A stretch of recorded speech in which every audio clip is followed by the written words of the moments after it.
চেনেলৰ যোগেদি আমি ইয়াৰ স্থানীয় বাসিন্দা হিচাপে এফাকি ক'ব বিচাৰিছোঁ। আমি সমূহ ৰাইজে মাজুলীবাসী ৰাইজে বৰ্তমান চৰকাৰখনক হিয়া উজাৰি ভোট দি আমি তেখেতসকলক প্ৰতিষ্ঠা কৰিলোঁ তৃতীয় বৰ্ষৰ কাৰণে।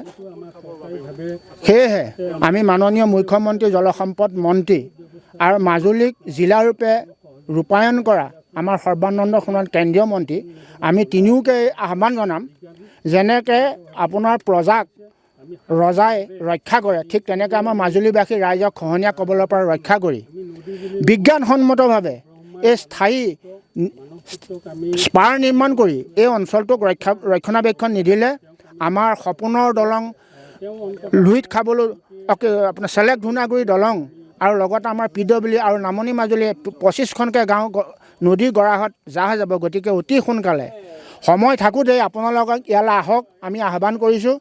আপোনালোকৰ সুস্বাস্থ্যৰ কামনা কৰিছোঁ। আমাৰ ৰাইজক শান্তিৰে থকাৰ ব্যৱস্থা কৰি দি পেলাই আমাৰ এই ৰাইজৰ মনৰ বাঞ্ছাবিলাক পূৰণ কৰিব বুলি আশা ৰাখিছোঁ। ইয়াকে কৈ মোৰ বক্তব্য হয়। আজি কৰ্দৈগুৰিকে মুখ্য কৰি পুৰণা বীৰনাবাৰীকে মুখ্য কৰি ওচৰৰ যি সমীপতে গাঁওসমূহ একদম নামনি মাজুলী কৰ্দৈ মহৰী চুককে আদি কৰি যিমানখিনি গাঁও আছে অখল চুকলৈকে চাৰিঘৰীয়া মিছামৰালৈকে যিমানখিনি গাঁও আছে সেইসমূহ গাঁৱৰ ৰাইজ একত্ৰিত হৈ আজি যি আমাৰ আধ্যাত্মিক বিশ্বাস ভগৱন্তৰ চৰণত যি বিশ্বাস যে আমাৰ ব্ৰহ্মপুত্ৰ নদী হৈছে, যাক আমি ব্ৰহ্মপুত্ৰ নদ হিচাপেহে জানো, হয়তো বহুতেই আমি নদী বুলিয়ে কৈ থওঁ, কিন্তু আমাৰ ভাৰতবৰ্ষত যিমানখিনি নদী আছে তাৰ ভিতৰত মাত্ৰ এখনেই পুৰলিংগত ধৰা হয় ব্ৰহ্মপুত্ৰ নদী, যিখনক ব্ৰহ্মাৰ মানস পুত্ৰ বুলি ধৰা হয়।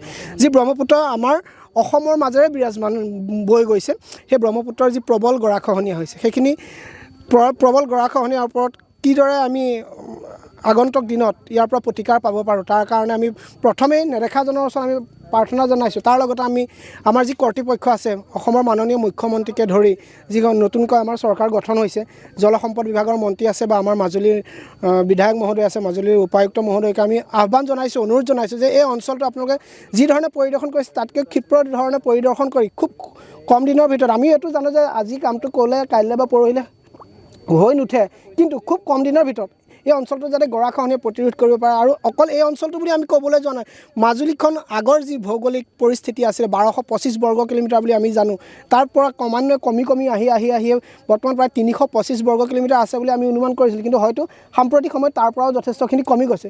এনেকুৱা ধৰণৰ যদি প্ৰবল গৰাখহনীয়া হৈ থাকে মাজুলীত, তেতিয়া মাজুলীৰ যি অংশ ক্ৰমান্বয়ে উজনিৰ পৰা নামনিলৈ যি অংশ সেই অংশ ক্ৰমান্বয়ে কমি যোৱাত আমাৰ যথেষ্টখিনি মাজুলীবাসীৰ দুখ যন্ত্ৰণা বাঢ়ি গৈছে, যাৰ পৰিপ্ৰেক্ষিতত আমি কি কৰিম কি নকৰিম বা ক'ত যাম ক'ত নাযাম সকলোখিনিৰ ক্ষেত্ৰতে মানে যথেষ্ট আমি অসুবিধাৰ সন্মুখীন হৈছোঁ। আমাৰ থকা বিশেষকৈ ঠাইখন যি ভূমিখন যদি নহয় আমি ক'ত যাম কি কৰিম, সেইটো আমাক যথেষ্টখিনি সমস্যাৰ সৃষ্টি কৰিছে, যি সমস্যাই এই অঞ্চলক এক ভয়াৱহতাৰ দিশে গতি কৰিছে। আমাৰ ৰাতি হয়তো এই অঞ্চলৰ ৰাইজ শুবলৈও ভয় কৰিছে, যি আমাৰ সুখনিদ্ৰা বুলি কয়, সুখনিদ্ৰাটো বাদেই দিছোঁ, অকণমান শুবৰ কাৰণে চিন্তা কৰিব লাগে, কাৰণ ব্ৰহ্মপুত্ৰ বাবাই যদি আমাক বিশেষভাৱে গ্ৰাস কৰি পেলাই সেইটো আমাৰ কাৰণে অতি ভয়াৱহ চিন্তা চৰ্চা হৈ পৰিছে। আৰু আমি পুনৰ কৈছোঁ মাননীয় মুখ্যমন্ত্ৰী ডাঙৰীয়া মাজুলীলৈ আহি গৈছে, আমি এই অঞ্চললৈ বৰ্তমান আমি জানিব পাৰিছোঁ নতুনকৈ যি জলসম্পদ বিভাগৰ দায়িত্বত আছে সুশান্ত বৰগোহাঁই ডাঙৰীয়া, তেখেত মাজুলীৰ অভিভাৱক মন্ত্ৰী হিচাপেও আছে। আমি তেখেতক খুব সোনকালে অনুৰোধ কৰিছোঁ যে এই অঞ্চললৈ বিশেষভাৱে তেখেত আৰু মাজুলীত আছে বুলি গম পাইছোঁ, আপুনি এই অঞ্চললৈ আহি এই অঞ্চল পৰিদৰ্শন কৰক আৰু ইয়াৰ ৰাইজৰ লগত কথা বতৰা পাতি কি ধৰণে ব্যৱস্থা কৰিলে মাজুলীৰ এই অঞ্চলটো সুৰক্ষিত হয় বা সমগ্ৰ মাজুলীখন সুৰক্ষিত হয়, তাৰ লগতে অন্যান্য অঞ্চলবিলাকতো কেনেকৈ সুৰক্ষিত কৰিব পাৰি তাৰ কাৰণে বিজ্ঞানসন্মতভাৱে আধ্যাত্মিকতাটো লাগিব। ব্ৰহ্মপুত্ৰক আমি আধ্যাত্মিকতাভাৱে চিন্তা কৰিবই লাগিব, যিখন নদীৰ যথেষ্ট যে নদীখনৰ ওপৰতকৈ আমি চালে তলত তাৰ সোঁতৰ পৰিমাণটো আটাইতকৈ বেছি। এনেকুৱা এখন নদীক আমি কি ধৰণে এটা নিৰ্দিষ্ট গতিৰে জলধাৰা বোৱাই নিব পাৰোঁ তাৰ কাৰণে আমি বিজ্ঞানসন্মতভাৱেও চিন্তা চৰ্চা কৰি আগবাঢ়ি যাব লাগিব। আৰু পৰৱৰ্তী সময়ত আমি কৈ গৈছোঁ যে মুখ্যমন্ত্ৰী ডাঙৰীয়াও পৰাপক্ষত পাৰিলে এই অঞ্চললৈ হয়, কাৰণ মাজুলী বিশ্বৰ বৃহত্তম নদীদ্বীপ, ইয়াত অকল সত্ৰসমূহে নহয় বিভিন্ন জাতি জনগোষ্ঠীৰ মিলনভূমি, হয়তো এনেকুৱা এটা নদীদ্বীপ পৃথিৱীত পাবলৈ বিৰল, এনেকুৱা বিভিন্ন জাতি জনগোষ্ঠীৰ মিলনভূমিৰ পৰা ধৰি বিভিন্নখিনি ক্ষেত্ৰখিনি আছে। এই সমূহখিনি যাতে মুখ্যমন্ত্ৰীৰ তত্ত্বাৱধানত, আমি জানো তেখেত এজন দক্ষ মুখ্যমন্ত্ৰী, এজন দক্ষ ৰাজনীতিবিদ, তেখেতৰ তত্ত্বাৱধানত যাতে এই অঞ্চলখিনি খুব সোনকালে এটা নিৰ্দিষ্ট গতিৰ মাজেৰে যাতে সুৰক্ষিত হয় তাৰ কাৰণে আমি তেখেতলৈ আহ্বান জনাইছোঁ। আৰু স্থানীয় ৰাইজসকলেও হৈ আমি পুনৰবাৰ আমি মাজুলী বৰলিং সত্ৰৰ সত্ৰাধিকাৰ হিচাপে দায়িত্ব লোৱাৰ পিছতে এই অঞ্চলত আমি প্ৰায় আহোঁ আৰু এনেকুৱা কেইবাটাও কাম ইয়াৰ আগতো কৰা হৈছে। তথাপিও ভগৱন্তক আমি বিশ্বাস কৰি এইটোৱে অনুৰোধ কৰিছোঁ যে এই কৰ্মখিনিৰ মাজেৰে ভগৱন্ত সন্তুষ্ট হওক আৰু যি বিজ্ঞানসন্মত কৰ্ম আছে বিজ্ঞানসন্মত কৰ্মৰ দ্বাৰা নদীখনক যাতে এটা নিৰ্দিষ্ট গতিৰে বোৱতী কৰিবৰ কাৰণে চিন্তা চৰ্চা কৰিব বুলি আমি বিনম্ৰভাৱে আশা কৰিছোঁ। ক'বলৈ গ'লে আচলতে আমি আধুনিক বিজ্ঞান প্ৰযুক্তিবিদ্যাৰ আজি ভাৰতবৰ্ষত অত্যন্ত চূড়ান্ত গতিত মানে ধাৱমান হৈছে। আজিৰ তাৰিখত আচলতে মাজুলীৰ নিচিনা এটা দ্বীপক বা মাজুলী গৰাখহনীয়া যিটো বিষয় এই বিষয়টোক লৈ পেলাই আচলতে আধ্যাত্মিকতা যে ৰোধ কৰিব সেইটোক লৈ নহয়, কিন্তু আমি পৰম্পৰাগতভাৱে আমি প্ৰত্যেক বছৰে ব্ৰহ্মপুত্ৰ বাবাৰ ওচৰত আচলতে আমি এভাগ ভোগ দিওঁ। সেই ভোগটো এই বছৰো যেতিয়া আমাৰ 2 বছৰমান সেই ভোগটো দিয়াৰ পৰা আমি বিৰত আছিলোঁ, যিটো কাৰণে আমাৰ পৰম্পৰা বিশ্বাস অনুসৰি এই বছৰো আমি সেই ভোগটো বৰ্তমান সময়ত দিছোঁ।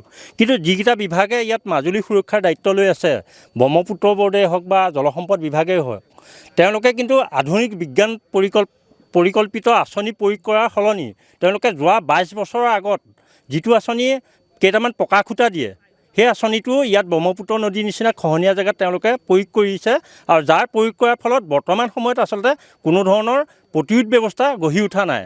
আমি ব্ৰহ্মপুত্ৰ বৰ্ডে যোৱা 22 বছৰে যিটো পুৰণি আঁচনি বৰ্তমানো চলি আছে, মানে বিজ্ঞান ইমান দ্ৰুতগতিত আগবাঢ়ি যোৱাৰ পিছতো তেওঁলোকৰ আঁচনি কিন্তু কোনো ধৰণৰ পৰিৱৰ্তন নহ'ল।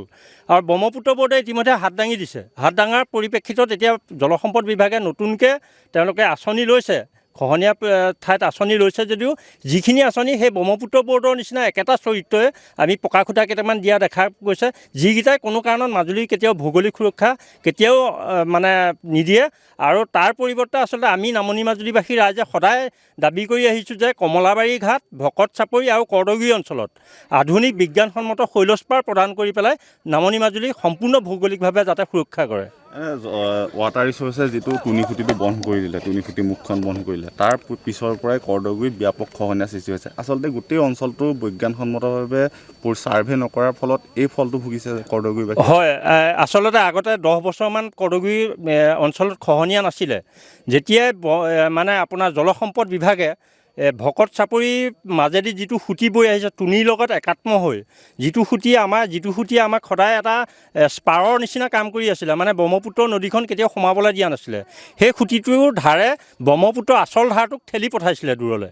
কিন্তু তেওঁলোকে সম্পূৰ্ণ এখন জীয়া নদীৰ সন্মুখত যেতিয়া বন্ধ কৰি দিলে, বন্ধ কৰাৰ লগে লগে ব্ৰহ্মপুত্ৰ খুঁটিটোৱে পোনপটীয়াকৈ আহি কৰদগুৰিত আহি খুন্দা মাৰিলে।